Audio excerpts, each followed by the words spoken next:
Magandang umaga po sa ating lahat, JTG family. Bago po tayo magsimula, konting paalala sa ating announcement.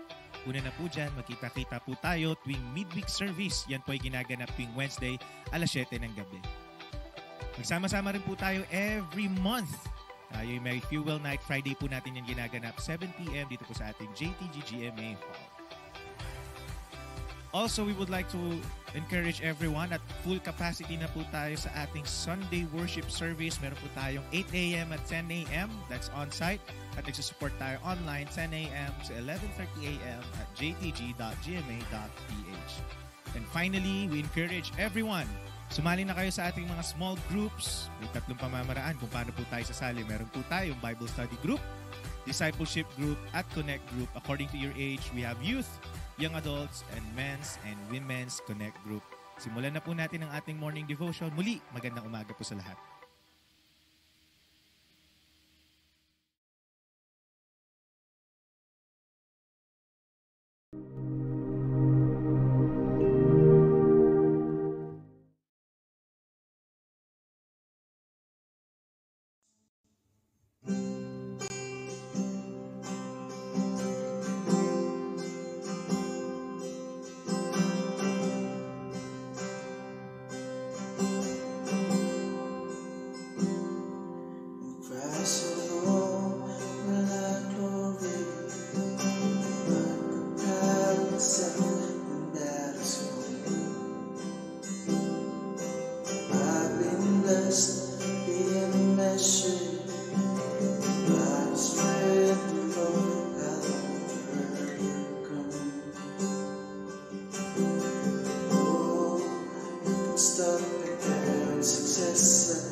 source of hope is Christ alone.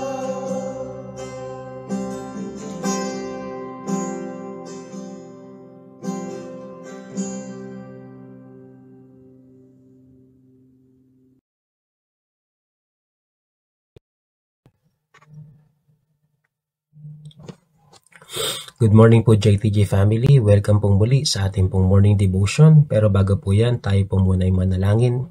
Panginoon, muli, Lord God, patuloy po kami, Panginoon, na nagpupuri at nagpapasalamat at dumadakila, Panginoon Ama, sa bandal mong pangalan. Salamat sa pagkakataon muli, Panginoon, sa umagang ito na kami po, Panginoon, ay makapag-aral, Panginoon, ng bandal mong salita. Hayaan mo, Panginoon Ama, na ang bawat amin pong mapapakinggan, Panginoon, Lord God, ay magbigay, Panginoon, Lord God, ng karunungan, Panginoon, para sa aming iyong mga anak na magamit po namin sa iyong mga pang-araw-araw na buhay. Patuloy, Panginoon Ama, Lord God, na ilagay mo po ang banal mong salita sa aming mga puso at ito po, Panginoon, ang aming pong masunod, Panginoon Ama, Lord God, sa aming pong buong buhay. Marami pong salamat at pagpalain mo po, Panginoon, ang buong araw na ito, Panginoon Ama, sa pangalan ni Jesus. Amen. Good morning pong muli, JTG family. At sa pagkakataon pong ito, ating pong pag-aralan ang makikita po sa Acts verse 15 to 36 to 41. At ito po ay akin pong binigyan po ng title na God is a God of Second Chances. So, pamilyar na po tayo sa kwento na ito patungkol po kay Pablo at kay Bernabe, na involved din po dito ay si Juan Marcos po. So, basahin po natin sa verse 36. Makalipas ang ilang araw, sinabi ni Pablo kay Bernabe, balikan natin at dalawin ang mga kapatid sa mga bayan kung saan tayo nangaral ng salita ng Panginoon at tingnan natin kung ano ang kalagayan nila. 37. Nais ni Bernabe na isama si Juan na tinatawag ding Marcos. Ngunit ayaw ni Pablo sapagkat hindi ito nagpatuloy na sumama sa kanilang gawain, sa halip ito ay humiwalay sa kanila sa Pampilya. 39. Nagkaroon sila ng mainitang pagtatalo kung kaya't sila ay naghiwalay. Isinama ni Bernabe si Marcos at naglayag sila papuntang Cyprus. Sa verse 40, isinama naman ni Pablo si Silas at sila nga'y umalis matapos silang ipagkatiwala ng mga kapatid sa pag-iingat ng Panginoon. And verse 41, naglakbay sila sa Syria at Cilicia at pinatatag ang mga iglesia roon. Pagpalain ng Panginoon ang kanyang salita.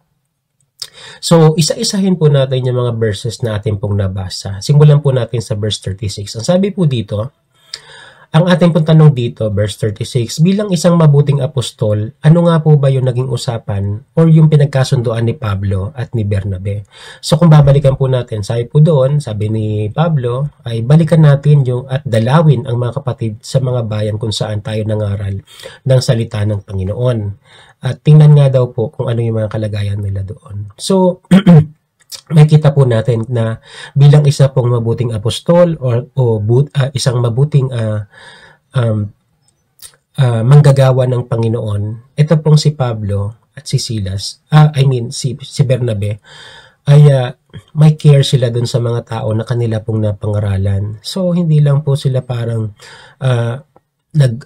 naghayag ng salita ng Diyos and that's it. Hindi po ganon.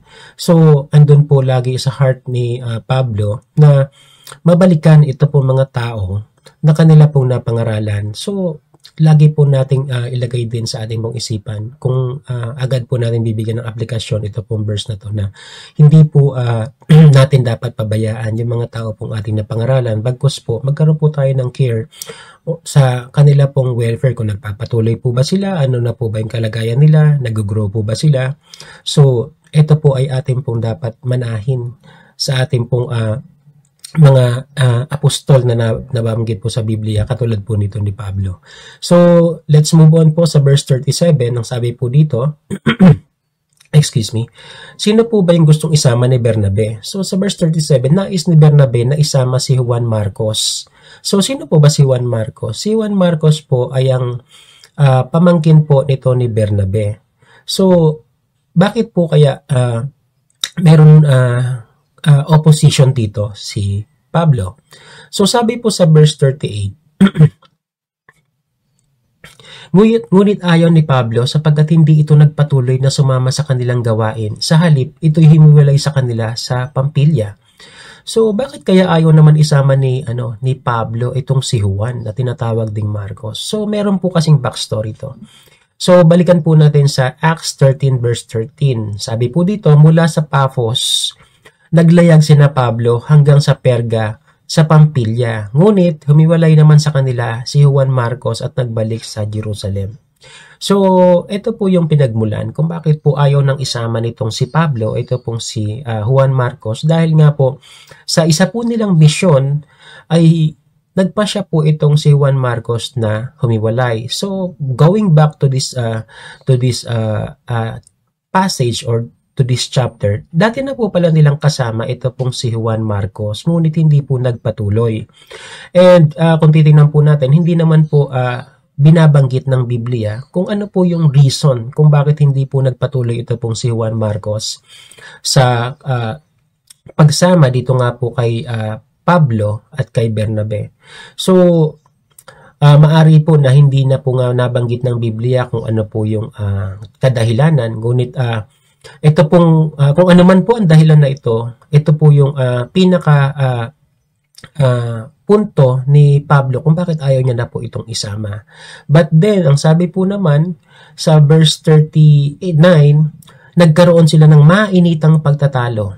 Si Pablo po at si Bernabe. Kaya po, ang naging cause po nito, ang naging effect po nito ay sila po ay naghiwalay.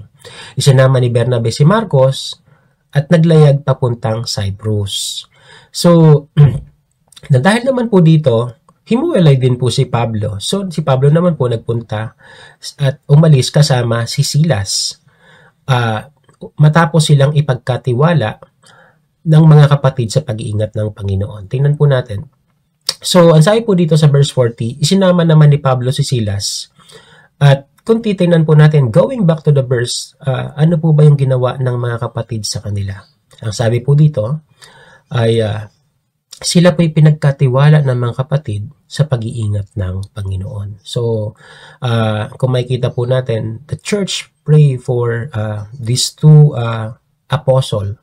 Pinag-pray po sila ng mga kapatiran, ito pong si Pablo, maging po itong si Bernabe, although meron po silang mga disagreements. So, babalikan po natin mamaya. So, nagtungo nga po sa Syria at Cilicia, itong si wait lang po. Nagtungo nga sa Syria at Cilicia si Pablo at Bernabe. Ano nang ginawa nila doon? So, tingnan po natin naglakbay sila sa Syria at Cilicia at pinatatag nila ang iglesia roon. So, praise God. So, kung ating pong bibigyan ng pansin yung mga nangyari po dito. Although si Pablo po at si Bernabe ay nagkaroon ng disagreement, nagkaroon pa rin po ng maayos na even nagkaroon po ng disagreement, ito pong si Pablo at si Bernabe, ay nagkaroon pa rin po ng magandang kahihinatnan ang kanila pong mga naging gawain. So, as we can see po, ay nagkaroon po ng lugar na pupuntahan itong si Bernabe. Kasama nga po si Juan Marcos. At the same time po, si Pablo naman, kasama naman si Silas, nagkaroon din po sila ng certain lugar na pupuntahan. So, ano po ba yung mga puntos na nakikita po natin dito? Although hindi po sila naging nagkasundo, marami naman pong mga positive effects yung nangyari po na ito. So, maari po nating sabihin that God allows this to happen. Dahil alam po niya, at masulat ko ito dahil alam po ng Panginoon na to this time, maari pong ito rin po ang nangyari sa atin. But then, tingnan po natin kung ano po yung naging epekto nito for the whole church. So, unang-una po, going back to the verse, kung tayo man po bilang mga miyembro ng simbahan at nakakita po tayo ng mga disagreement with regards with our leaders, may kita po natin na kung ano po yung naging response ng church. That although nakita nila, nasaksihan nila na may disagreement, but ang sabi po dito sa verse 40, sila ay umalis matapos silang ipagkatiwala ng mga kapatid sa pag-iingat ng Panginoon. So the church pray for them. The church entrusted them to God. So, ano po ba yung ibig sabihin nun? Tayo man po, alam ko po bilang tayo po ay magkakapatid, maari po, may mga narinig po tayo or may mga na-observe po tayo ng mga disagreement with regards sa church. So, ito po ba magkukos sa atin para lumayo dito po sa ating mga leaders, or ito po ba magkukos sa atin para tayo po magkahati-hati? Hindi po. So, instead po na para bang pumili tayo kung sino po yung ating kakampihan, we as a member of the church should pray for them and entrust them to God. So, yun po yung tamang ating response sa mga ganitong mga pangyayari sa simbahan. And then po, sa nangyari po na paghihiwalay nila, although hindi po sila napunta doon sa certain lugar na dapat nilang puntahan upang kanilang dalawin at kumustahin, hindi po ba mas napalaki pa at mas lalo pang naging kumbaga po nagkaroon pa po ng magkaibang lugar na pinuntahan ito pong si Pablo at Bernabe upang sa kanila pong kumustahin, dalawin, at sabi nga po sa verse 41 upang patatagin ito pong mga iglesia roon. So instead po napunta sila sa isang place, napunta sila sa two different places, which is mas maganda po ang nangyari dahil po at the same time, nagkaroon po ng mga separate na lugar upang mapatatag ang mga iglesia roon. So, praise God po sa mga pangyaring ito. And, tingnan po natin sa ating pong application. Dito nga po sa ating binasa, ipinakikita po ni Lucas na may mga nagaganap din pong hindi pagkakaunawaan sa pagitan ng mga apostol. So sa Book of Acts po, ang ating pong writer dito ay si Lucas po. So, sinulat niya po ito na to be transparent po, na meron din po talagang hindi pagkakaunawaan between apostles po ng mga panahon na ito. At nagpapakita po na noon pa man ay wala talaga pong perfectong church. And even to now, we know na hindi po talaga perfecto ang ating pong church. But ito po ay pinahihintulutan ng Panginoon upang masunod din po ang kanyang mga plano. So praise God po. So sabi nga po sa isa-isahin po natin, nagtungo si Bernabe at si Marcos sa Cyprus, nagtungo naman si Pablo at si Silas sa Syria at sa Cilicia. So dahil nga po doon, sa kanilang paghiwalay, mas dumami pa po yung naabot upang ipangaral ang salita ng Panginoon. At kumustahin din yung mga kapatid na doon na nakakilala at tumanggap sa Panginoon upang palakasin ang bawat iglesia sa mga lugar na ito. So hindi lang po yan.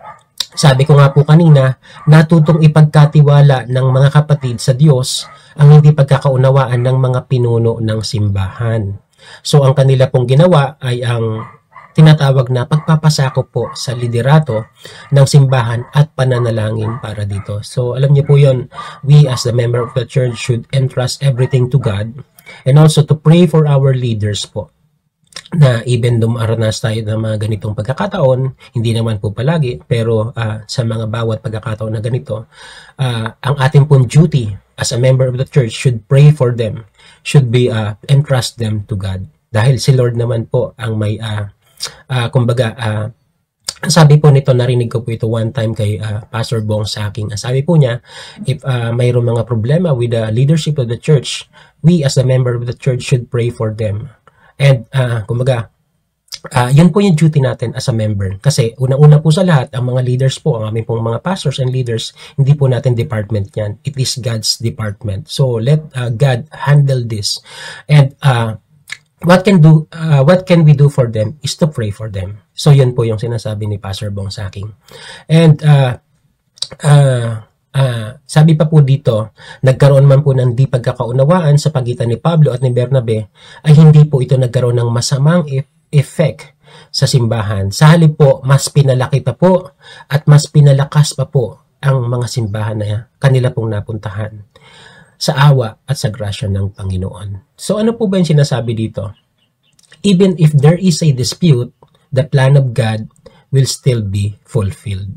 So praise God po sa buhay po nito pong ating mga apostol sa ating pong passage na binasa. And going back po sa ating pong title, sino naman po ba talaga ito pong si Juan Marcos? Kilalanin po natin siya ng bahagya. Walang anumang paliwanag ang Biblia kung bakit nga po humiwalay ito pong si Juan Marcos sa mga misyon na ginagawa ni Pablo, kasama nga po itong si Bernabe.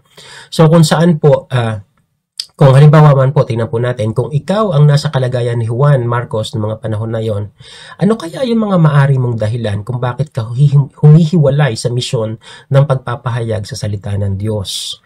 So ito po, ano lang po ito, mga puntos lang po, or let's say mga possible scenario na maari pong naranasan nitong ni Juan Marcos kung bakit po siya humiwalay. So let's say, number 1, maaring ako ay may ginawang kasalanan at ito ang humahadlang sa akin upang makapaglingkod. So, normally po, yan po talaga yung feelings natin bilang manggagawa ng Panginoon. Minsan po, nagde-detach tayo. We tend to isolate ourselves kapag meron po tayong mga pagkakasalang mga nararanasan. And number 2, maaring may problema siya sa kanyang pamilya or sa kanyang asawa at mga anak. So, maari po, ito po yung natawag nating priorities na maari po mas pinarioritize ni Juan Marcos na maari kung sakali man po, ito po ay senaryo lamang na maari pong pinili ni Juan Marcos na iwan ang ating pong mga apostol sa kanilang mission because mas inuna niya po yung priority niya with regards with his family. At sabi nga po kasi doon, bumalik po siya sa Jerusalem. So, maari pong senaryo din, maaring mas pinahalagahan ko ang ibang bagay kaysa sa mission ng Diyos. So, ito rin po ay possible scenario. At actually, marami pong pwede maging scenario, di ba? So, number 4, maaring hindi ko maramdaman ang nais ng Diyos sa aking pong buhay. So, maari din pong ganon ang naranasan ni Juan Marcos along doon sa kanila pong mission kasama po itong si Pablo. And maari din pong maaring hindi ako nakikipagkaisa sa aking mga pinuno dahil mas may nais akong gawin sa aking sarili. So minsan po, 'di ba, meron po tayong mga sa ating po mga leader, meron minsan hindi po natin maiiwasan na hindi tayo laging agree sa mga pinapatupad ng ating mga leader. So somehow, maaari pong ito po ay reasons din nito po ni Juan Marcos kung bakit himiwalay po siya kay Pablo at kay Bernabe. Or maari po, mas nais kong sundin ang aking sarili kaysa Diyos. Maari din po yun ang naging reason ni Juan Marcos. And the last po, maaring marami akong excuses at hindi ko mahakbangan ang nais na ipagawa sa akin ng Diyos. So, ang lahat po ng aking po nabanggit ay possible scenarios. Hindi naman po ito sinasabi ng Biblia. But then, kung titingnan po natin at uunawain po natin kung bakit nga po ba himuwalay ito si Juan Marcos sa kanya pong pagsama sa mission po na kasama si Pablo at si Bernabe, ito po yung mga possible scenario. So, nagkaayos po ba ulit si Pablo at si Bernabe? Going back naman kay Pablo at Bernabe. So, kahit may hindi po pagkakaunawaan, ito nga po si Pablo at si Bernabe, ay ipinakita pa rin ni Pablo at ni Bernabe na sila po ay mga matured na mananampalataya. So, una-una po, they are matured sa Word of God. Hindi ito po nagresulta ng division ng church. So, bagaman meron silang disagreement at nagpunta sila sa iba't ibang lugar kung saan po sila nangaral, hindi naman po ito nag-create ng division. Bagkus po ay nagkaroon pa ng mas malawak po na reach ang ating pong mga apostol to strengthen the church. So, muli silang nagkaayos at nagkita matapos ang 14 na taon. So, ang Biblia rin po ang sumagot na nagkaroon po ng, let's say, parang reconciliation. Ito pong si Pablo at si Bernabe after nung nangyari sa kanila po dito sa passage na to. So, ano po ba yung isang evidence na magsasabi na nagkaroon sila ng reconciliation? Tingnan po natin sa Galatians 2 verse 1. Makalipas ang 14 na taon, muli akong pumunta sa Jerusalem kasama si Bernabe. Isinama ko rin si Tito. So, after ng Book of Acts, sa kanya po namang letter to the Galatians, may kita po natin that after 14 years, may reconciliation ng ganap dito kay Pablo at kay Bernabe, kung saan magkasama po silang nagpunta sa Jerusalem. So, praise God po. So, ang mga ganun pong mga bagay na maari po na pahintulutan ng ating Panginoon, ay meron din po talagang reconciliation. Kung tayo po ay matured po sa ating pong pananampalataya at sa pagsunod po natin sa mga salita ng Panginoon, lagi pong may space sa ating pong puso at isipan ang reconciliation. So salamat po sa Panginoon sa pagtuturo po sa atin sa ganito pong mga salita ng Panginoon. And number 3 po, ang sabi po dito, dahil sa pag-ayaw ni Pablo na mga kasama si Juan Marcos, hindi po ito nangangahulugan na wala ng pag-ibig si Pablo para dito. Bagkus nais lang ni Pablo na makita ni Juan ang kanyang pagkukulang at pagbutihin ang kanyang paglilingkod. So maaari po talaga na meron pong mga hindi magandang bagay na nakita ito pong si Pablo sa buhay po ni Juan Marcos. Kung kaya po matindi po yung kanyang pagtanggi kay Bernabe na isama pa po ito sa mission. So hindi naman po ibig sabihin na dahil meron po siyang mga bagay na nakita na negative kay Juan Marcos is ganun na lang yun. Parang all throughout ng buhay nila negative na sa kanya si Juan Marcos. Hindi po ganun. And also the love, andun pa rin po yung love niya para sa taong ito. Mag-ari po na sa panahon na ito, isa lang po itong pagtuturo ng leksyon ni Pablo kay Juan Marcos upang ma-realize din niya ang kanya pong mga pagkakamali. And as we can see po, meron nga pong nakita si Pablo na pagkakamali. So ano po ba naman ang ginawa ni Juan Marcos to redeem himself? Tingnan po natin. Nagsikap si Juan Marcos na palaguin ang kanyang pananampalataya. Siya ay naging disipulo or naging disciple po siya ni Apostle Peter. So ano po ba yung evidence ulit kung paano nangyari yon? So ang sabi nga po dito, tinuring ni Juan Pablo si Juan Marcos bilang anak sa pananampalataya. Tingnan po natin sa 1 Peter 5 verse 13. Ang sabi po dito, kinukumusta kayo ng mga kapatid na nasa Babylonia, mga pinili ring katulad ninyo. Kinukumusta rin kayo ni Marcos na aking anak sa pananampalataya. Praise God. So alam niyo po yon, after nga po ng pagkakahiwalay nito ni Juan Marcos kay Pablo, hindi naman po siya let's say parang all throughout wala na siyang ginawa. So kung makikita po natin bilang isa pong mananampalataya ay nagsikap po siya na palaguin pa po lalo ang kanyang pananampalataya sa tulong po at sa panguna po sa buhay niya ni Apostle Peter. At sa pagsulat nga po ni Pedro dito sa 1 Peter, kasama po sa nabanggit niya po ito pong si Marcos. Kinukumusta rin po kayo ni Marcos. Yun po yung sabi niya sa letter na to.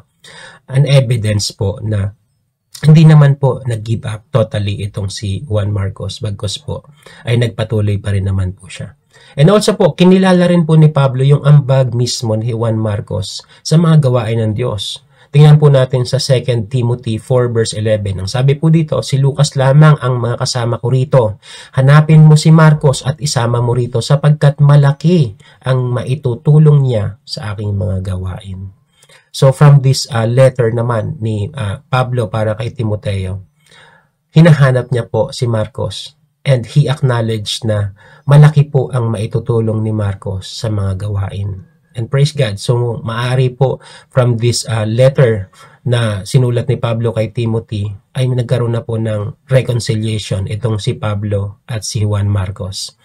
And hindi lang po yan, the biggest evidence po ng pagkaka-redeem back po nito ni Juan Marcos. Walang iba po kundi ang patunay na siya po ay kinasihan ng ating pong Panginoon, na siya po ang magsulat ng Gospel of Mark. Ang binabanggit po na Juan Marcos po dito po sa passage na to, walang iba po kundi ang sumulat po ng Book of Mark. Si Juan Marcos po yan. Ang unang gospel na isinulat sa lahat po ng gospel book. So pagpalain po ng Panginoon ang kanya pong mga salita. And for our conclusion po, maaring katulad din po tayo ni Juan Marcos.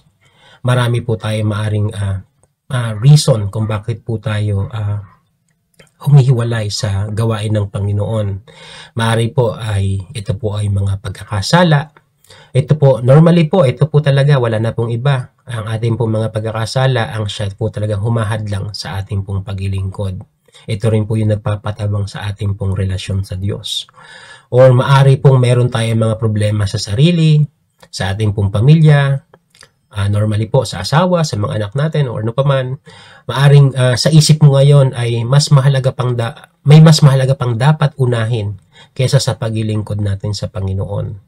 Maaring din natin maramdaman ang presensya ng Diyos, ngunit unawain po natin na ang ating pong Diyos ay ang God of second chances. Huwag po nating hayaan na ang ating pong mga sitwasyon ang magdikta po sa ating pong mga buhay, katulad po ng nangyari kay Juan Marcos.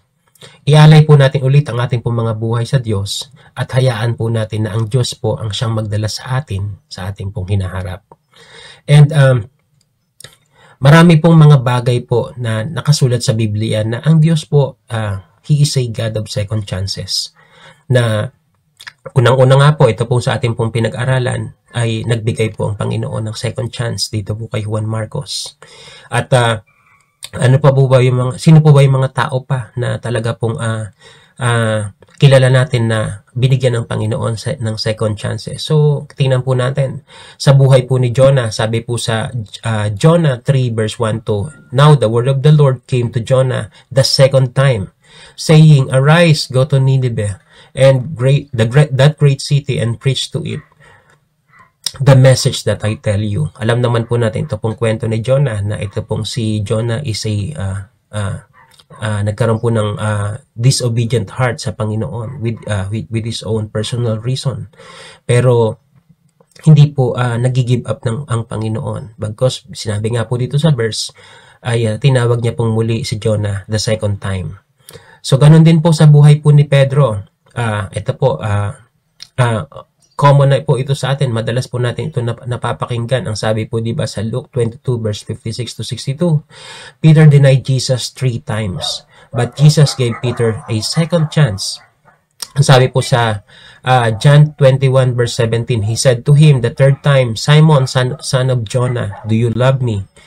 Peter was grieved because he said to him the third time, do you love me? And he said to him, Lord, you know all things. You know that I love you. Jesus said to him, feed my sheep. So, ito po ay mensahe po natin sa ating po mga kapatid na maari po na dumaranas po ng mga pagkakataon kung saan lumalayo po ang ating kalooban sa Diyos dahil sa maraming bagay. Sa mga nabanggit nga po natin kanina, ito po yung mga hindrances kung bakit po tumatabang yung ating pong relasyon sa Diyos. Or maari po nasa kalagitnaan ka na ng iyo pong paglayo sa Panginoon. At minsan nawawalan tayo ng pag-asa, iniisip natin or dinidikta sa atin ng kaaway na wala na tayong chance to redeem back ourselves. Actually, hindi naman natin kayang i-redeem ang ating mga sarili. Ito po ay Panginoon lamang po ang makakapag-redeem ng ating pong sarili. Ang Diyos din po ang tatawag sa atin pabalik. At ang nais po ng Panginoon, tayo po ay magbalik muli. Tayo po ay maglingkod muli sa Kanya. At ang mensahe po na ito ay para po sa ating lahat. Tayo po ay manalangin. Panginoon, salamat muli sa aming pong sa banal mong salita na aming pong napakinggan. Lord God, salamat po sa mensahe mo at dalangin po namin, Panginoon Ama, Lord God, sa amin po, Panginoon, bilang iyo po mga lingkod. Patuloy, Panginoon Ama, Lord God, na ilagay mo po kami sa tamang daan. Alam po namin na ngayon po mga isipan at puso, kung sa ang ganang amin, Panginoon, lagi po ito, Panginoong, nais na ilayo kami sa iyo. But then, Father God, because of your grace, because of your mercy, and because of the guidance of the Holy Spirit, lagi mo kaming ilagay, Panginoon, Lord God, to that righteous path, Panginoon, na inilagay mo po sa amin, Panginoon. Huwag kami manghinawa, Panginoon Ama, na patuloy kami, Panginoon, Lord God, hanapin ka. At kami, Panginoon, Lord God, ay matagpuan mo, Panginoon, Lord God, sa amin pong mga dinaranas na ito, Panginoon. Dalangin din po namin, Panginoon, sa ipong mga kapatid, na alam namin, Panginoong, tinawag mo, Panginoon, at nasa kalagitnaan, Panginoon Ama, Lord God, ng wilderness. Lord God, we pray, Father God, Lord, abutin mo sila, Panginoon, sa oras na ito.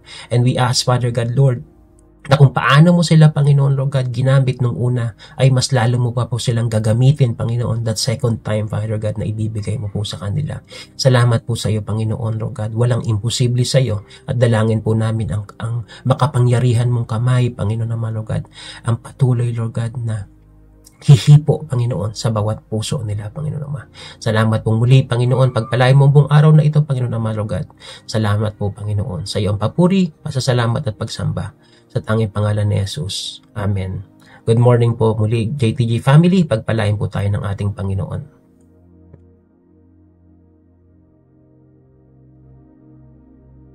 Tayo po'y manalangin. Ama naming Diyos, banal at makapangyarihan sa lahat, sa pangalan ng iyong anak na si Jesus at sa kapangyarihan ng iyong banal na Espiritu Santo, muli po kami, Ama, nagpapasalamat sa iyo sa umagang ito, sa isang pribilehyo na ipinagkaloob sa amin, Panginoon, upang muli makapakinig ng iyong mga salita, Panginoon. Maraming salamat, O Diyos, sa buhay ng iyong lingkod na ginamit mo upang maging daluyan ng iyong mga salita. Dalangin ko, O Diyos, sa kanyang buhay, patuloy mo siyang ingatan, palakasin, patatagin ang kanyang pisikal, higit sa lahat, kanyang buhay espiritual, sampu na kanyang sambayanan. Maging, O Diyos, ang lahat ng mga anak mo na nakiisa sa umagang ito para sa morning devotion. Dalangin ko, O Diyos, na ang bawat mga salita mo na aming napapakinggan, silyuhan mo ito ng iyong kapangyarihan sa aming mga puso, Panginoon Lord God. Ito'y magsilbi, Panginoon, kalakasan espiritual, magsilbi, Panginoon, paglago para sa aming buhay espiritual. Dalangin ko, O Diyos, nawa sumasa amin lagi ang iyong banal na Espiritu, Panginoon, upang kami ay maging matalimahin sa iyong kalooban. Sa ganitong paraan, O Diyos, mapapanatag po kami bilang masunuring mga anak mo na makakalapit po sa iyo at iyong dinggin kami at ipagkaloob ang aming mga kahilingan. Pakapuspusin mo po kami lagi, Ama, ng iyong banal na Espiritu upang makamit po namin ang kapayapaan at pagmamahal mo. Lagyan mo po kami lagi, O Diyos, ang aming mga puso ng masidhing pananabik na manalangin po sa iyo sa tuwi-tuwi upang lagi namin maranasan ang kakaibang pagkilos ng iyong banal na Espiritu sa aming mga buhay. Patuloy mo po, O Diyos, turuan ang aming mga puso na matutong makinig at magsagawa sa iyong mga salita. Maraming salamat po, O Diyos, sa umagang ito. Let your divine protection, divine intervention sa lahat ng aming iisipin, gagawin at sasambitin ng mga salita sa araw na ito. Salamat po, O Diyos, ito ang aking dalangin sa ngalan ng Ama, ng Anak at ng iyong banal na Espiritu Santo. Amen.